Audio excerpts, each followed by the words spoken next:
కన్న తండ్రి అయ్యుండి ఇంత దారుణానికి దిగజారడానికి, ఇంత దారుణంగా చేయడానికి ఆ పసి పిల్లల్ని చెయ్యెలా వచ్చిందో అర్థం కావట్లేదు. వీళ్ళ సుఖాల కోసం పిల్లలను కంటారు. చిన్న చిన్న గొడవలొస్తే ఆ పిల్లల జీవితాలను నాశనం చేస్తారు. అలాంటప్పుడు పిల్లలను కనకుండానన్నా ఉండాలి కానీ, ఏదో చిన్న గొడవల వల్ల పిల్లల జీవితాలు నాశనం చేయడానికి వీళ్ళకెవరు రైట్లిచ్చారో అర్థం కావట్లేదు. ఈ భార్యాభర్తలకు మ్యారేజై 8 సంవత్సరాలయితుంది. భర్త మెకానిక్ పని చేస్తారు. మంచిగా వీళ్ళ కుటుంబం చాలా బాగుంది. 8 సంవత్సరాలలో ముగ్గురు పిల్లలు పుట్టారు. ఇద్దరు అబ్బాయిలు, ఒక అమ్మాయి పుట్టింది. చాలా బాగా అంటే చాలా బాగా వీళ్ళ సంసారం అనేది సాగిపోతుంది. ఎలాంటి గొడవలు లేవు. ఎందుకంటే భర్త భార్య, పిల్లలే ప్రపంచమని కష్టం చేసిన డబ్బు అంతా భార్య చేతిలో పెట్టేవాడు. భార్య సంసారం అంటే నడుపుకొచ్చేది. ఈళ్ళకు ఎలాంటి గొడవలు లేకుండా చాలా అంటే చాలా బాగున్నారు. కొన్ని రోజుల క్రితం ఏమైందంటే, ఈ భర్తకు అంటే తాగుడు అలవాటయింది. మద్యానికి అలవాటయ్యేసి, చెడు వ్యసనాలకు అలవాటయ్యి, కొంచెం కొంచెం ఏం చేసిండంటే, దానికి బానిసయిపోయిండు. మందుకు అంటే, ఆ డ్రింకింగ్‌కి బానిసయ్యి, ఇంకా చేసే మెకానిక్ పని గూడా వదిలేసాడు. మొత్తం భార్య పైన ఆధారపడడం స్టార్ట్ చేశాడు. రోజు తాగడం, భార్యను హింసించడం, అంటే భార్యని కొట్టడం, టార్చర్ పెట్టడం, పిల్లలను పట్టించుకోకపోవడం, సంసారం పట్టించుకోకపోవడం, పిల్లలను కొట్టడం, అలాగే భార్య చేసిన కష్టం తాగడానికి ఇవ్వు అనేసి గొడవ చేయడం, ఇలా చేసేవాడనమాట. అయితే భార్య ఇన్ని రోజుల నుంచి బాగుండి, కొన్ని రోజుల నుంచి ఇలా చేయడం వల్ల, రోజు కొట్టడం వల్ల, టార్చర్ పెట్టడం వల్ల ఇసికిపోయింది ఆ భార్య. ఎవరైనా ఎన్ని రోజులు చూస్తారు చెప్పండి?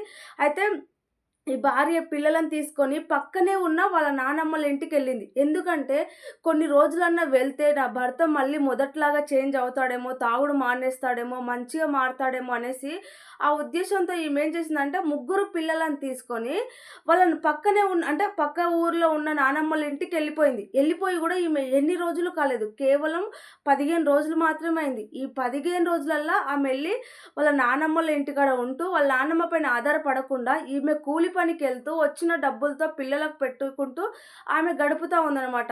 అంటే నా భర్త మారి వచ్చి నన్ను తీసుకెళ్తాడు అన్న ఉద్దేశంతోటే ఆమె అక్కడ ఉందనమాట. అయితే ఈ భర్త ఏం చేసిండంటే ఇంక భార్య పైన కక్ష పెంచేసుకున్నాడు. ఈయన తాగుడుకి అలవాటై ఈయన చేసే పనికిమాలిన పనులు ఆలోచించకుండా నాది తప్పు, నాది మిస్టేక్ అని ఈయన ఆలోచించకుండా భార్య పైన కక్ష పెంచేసుకొని నా పిల్లలను తీసుకెళ్ళిపోయింది, ఈరోజు నన్ను కాదని ఎళ్ళిపోయిందని చెప్పేసి ఈయన మొత్తం లోపలంతా కక్ష పెంచేసుకొని ఏం చేసిండు, భార్య కూలి ఎళ్తది గదా! అంటే భార్య కూలి ఎళ్ళిపోతదనమాట. అయితే మధ్యాహ్నం టైంలో భార్య వాళ్ళ నానమ్మోళ్ళ ఇంటికెళ్ళిండ్రు. అయితే భార్య లేదు కదా! ఆ పిల్లలు ఏం చేసిర్రంటే 15 రోజుల తర్వాత నాన్న కనిపించాడు కాబట్టి, ఆ పిల్లలు సంతోషంతో గంతులేసుకుంటూ నాన్న దగ్గరికెళ్ళి హత్తుకున్నారనమాట. ఆ తండ్రి ఆ పిల్లలకు మాయమాటలు చెప్పి, జ్యూస్ ఇప్పిస్తాను, నీకు షాప్ దగ్గర కొనిపిస్తాను అని చెప్పేసి ఇద్దరు మగ పిల్లల్ని తీసుకెళ్లారు. అయితే ఎళ్ళేటప్పుడు ఆళ్ళ కూతురు గూడా అంటే కూతురు పెద్దది. ఇద్దరు అబ్బాయిలు చిన్న అబ్బాయిలనమాట. అయితే కూతురు గూడా నేనొస్తాను డ్యాడీ నాకు కూడా కొనియి అంటే, ఆళ్ళ తండ్రి ఏం జేషిండు, "నువ్వొద్దమ్మా నేను తీసుకొస్తానని" అదోటి ఇదోటి నచ్చజెప్పి, ఆ కూతురిని ఇంటి దగ్గర పెట్టి, ఆ చిన్న ఇద్దరు పిల్లల్ని తీసుకొని ఎంబడి తీసుకొనెళ్ళాడు. ఏ తల్లి అంటే ఏ తండ్రి అయినా సరే, తల్లి అయినా సరే, పిల్లలు అంటే పిల్లల్ని ఇంత దారుణంగా చేస్తారు అనేసి ఏ పిల్లలు అనుకోరు కదా! ఆ పసి పిల్లలకేం తెలుసు మా డ్యాడీ మాకిప్పిస్తాడు, నేను తినొచ్చు అని చెప్పేసి వాళ్ళు ఎంతో సంతోషంతో వాళ్ళ డ్యాడీ దగ్గరికెళ్ళిపోయిండ్రు. ఇంకా ఆళ్ళ డ్యాడీతో నమ్మేసి వాళ్ళ డ్యాడీతో ఎళ్ళిపోయిండ్రనమాట. వెళ్ళిపోయినంక ఇంక సాయంత్రం అయినా సరే ఇంకా రావట్లేదు. ఆ పాపనేమో వెతుకుతా ఉంది. సాయంత్రం అయిపోయింది. ఆ తల్లి వచ్చింది. "ఏమైందమ్మా అంటే తమ్ముళ్ళు కనిపించట్లేదు ఇంకా" అనంటే, ఈ పాప ఏం చెప్పింది, "లేదు మమ్మీ డ్యాడీ వచ్చి తీసుకుపోయిండంటే" వాళ్ళ తల్లికి టెన్షన్ మొదలైందనమాట. ఏంది ఈయన ఎందుకొచ్చి తీసుకెళ్ళాడు అని చెప్పేసి మొత్తం చుట్టుపక్కల వెతకడం, ఫోన్ చేయడం చేస్తే ఫోన్ స్విచ్ ఆఫ్, ఎక్కడ కనిపించకపోవడం, ఎవరినడిగినా అనకపోవడం అన్నారు. అనడంతో ఏం చేసిర్రంటే, ఊరు చివరన మొత్తం వెతుకుతా ఉంటే, ఒక వేప చెట్టుకు ఈ ముగ్గురు అంటే చిన్న ఇద్దరు పిల్లలు, ఈ తండ్రి వాళ్ళు ఉరివేసుకొని కనిపించారు. ఆ చిన్న పిల్లలకి ఇద్దరికి ఉరివేసి ఇతను గూడా ఉరేసుకొని ప్రాణాలు కోల్పోయారు. చూడండి చిన్న చిన్న రీజన్‌ల వల్ల చిన్న పిల్లల ప్రాణాలు తీసేయడం ఎంతవరకు కరెక్ట్ అంటారు? ఈయన ఎంత ఆవేశంగా అంటే తాగుడుకు బానిసయ్యి కుటుంబాన్ని రోడ్డు పైన వదిలేసాడు. అంటే కుటుంబాన్ని పట్టించుకోవట్లేదు. పట్టించుకోకుండా సరే ఆమె బ్రతికేదో ఆమె వచ్చి దూరంగా బ్రతుకుతా ఉంది. ఆమెను వదిలేయాలి. ఎందుకంటే ఇప్పుడు నీకు శాత అవ్వట్లేదు. నువ్వు వాళ్ళని గడపడానికి నీ తాగుడు నీకే సరిపోతుంది.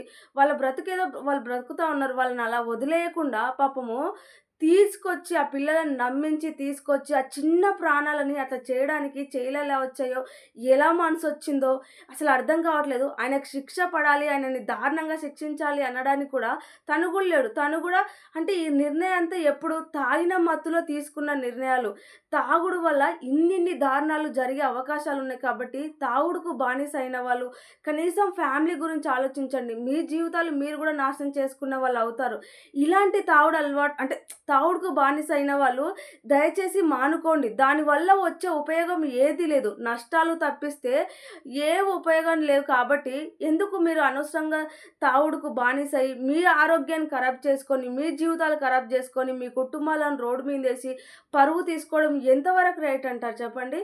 ఈ భార్య మీద కోపంతో భార్య తాగుడుకు డబ్బులు ఇవ్వట్లేదు, దూరంగా వెళ్ళిపోయిందని చెప్పేసి ఇంత దారుణానికి దిగజారాడు. కన్న పిల్లలని కనికరం లేకుండా ఇంత దారుణంగా ఎలా చేశాడో అసలు అర్థమే కావట్లేదు.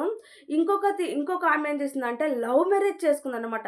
లవ్ మ్యారేజ్ చేసుకొని కొన్ని రోజులు సంసారం చేసి పిల్లని కని భర్త పైన మోజు తీరాక తల్లిగారి ఇంటికెళ్ళి ఆడ ఒక అక్రమ సంబంధం పెట్టుకొని ఏం చేసింది పసి పిల్ల అండి. ఎంత దారుణం అండి నిజంగా. కడుపుకు అన్నం తింటారో, గడ్డి తింటారో అంత కామ కోరికలు ఉన్నప్పుడు, పిల్లలు వద్దన్నప్పుడు ఆ తండ్రికి ఆ పిల్లని వదిలేస్తే కనీసం అడుక్కోనన్నా తినిపించి బ్రతికిస్తారు. అంతేకాని మీ కామ కోరికలకు పిల్లలను బలి తీసుకుంటారా? ఎక్కడ పోతుంది సమాజం? అసలు అర్థం కావట్లేదు. చట్టాలు కఠినంగా శిక్షించాలి. ఇలాంటి వాళ్ళని కఠినంగా శిక్షిస్తే ఇలాంటి పనికిమాలిన పనులు చేయకుండా ఉంటారు. అయితే ఈమెకు ఆ పసిపిల్ల అడ్డుగా ఉంది. వీళ్ళ సుఖానికి, వీళ్ళ కామ కోరికలకు ఆ పసిపిల్ల అడ్డొస్తుందని చెప్పేసి దారుణంగా ఇంక నేను చెప్పలేను. ఆ పాపని ఒక ఒక విపరీతమైన నరకం చూపిచ్చి వాళ్ళ తండ్రికి వీడియో కాల్ అంటే భర్తకి వీడియో కాల్ చేసి అమ్మాయిని అంటే గొంతు నులిమి మరి ఆ అమ్మాయి ప్రాణాలు కోల్పోయేలా చేసిందనమాట. ఇంత దారుణమా? 9 నెలలు మోసి కని పెంచిన పిల్లని కొంచెమన్నా జాలి లేదా?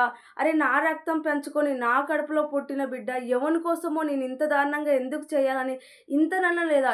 ఎవనితోటో అక్రమ సంబంధం పెట్టుకొని వానితో సుఖం కోసము అడ్డొస్తుందని పిల్లని ఇంత దారుణంగా చేస్తారా? పిల్లలు లేని వాళ్ళకిచ్చినా సరే వాళ్ళు బంగారంలాగా పెంచుకుంటారు కానీ ఇంత దారుణంగా ఎందుకు చేస్తారో ఏమో! ఇలాంటి వాళ్ళకి శిక్షలు పడితే కానీ ఇలా చేంజ్ అవ్వరు. లేదు అంటే అంటే శిక్షలు పడకుంటే, చట్టాలు మారకుంటే ఇలాంటి వాళ్ళు ఇంకా దారుణాలు చేస్తూనే ఉంటారు. ఈ వీడియో పైన మీ అభిప్రాయం ఏంటో కామెంట్ చేయండి. అలాగే ఛానల్ సబ్స్క్రైబ్ చేసుకోండి ప్లీజ్.